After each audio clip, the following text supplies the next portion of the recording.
Gulberg town میں پھولوں کی نمائش کے حوالے سے تیاریاں زور و شور سے جاری۔ محکمہ باغات کا عملہ نمائش کے حوالے سے شب و روز مصروف ہے۔ نمائش کے لیے پھولدار پودوں کی تیاری گلبرگ ٹاؤن کی نرسری میں کی جا رہی ہے۔ کراچی کو سنوارنے کے لیے ہم سب کو اپنا اپنا کردار ادا کرنا ہوگا۔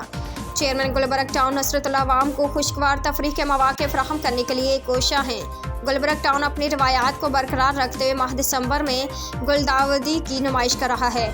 اس سلسلے میں محکمہ باغات کا عملہ پھولوں کی نمائش کی تیاریوں میں مصروف ہے۔ گلبرگ ٹاؤن اپنی سابقہ روایات کو برقرار رکھتے ہوئے سال میں 4 پھولوں کی نمائش کے سلسلے کو جاری رکھے گی اور اس سلسلے کی پہلی گلداودی کی نمائش رواں سال کے آخری ہفتے میں منعقد کی جائے گی۔ اس نمائش میں 100 سے زائد رنگوں اور اقسام کے پھولدار پودے نمائش کے لیے رکھے جائیں گے۔ نمائش میں 1 لاکھ کے قریب پودے موجود ہوں گے۔ واضح ہے کہ اس نمائش کے لیے تمام پھولدار پودے گلبرگ ٹاؤن کے اپنی نرسری میں تیار کیے گئے ہیں، جس کا کریڈٹ ڈائریکٹر باغات ندیم حنیف اور محکمہ باغات کا عملے کو جاتا ہے کہ جن کی محنت سے گلبرگ ٹاؤن پھولوں کی نمائش کے حوالے سے سرفہرست ہے۔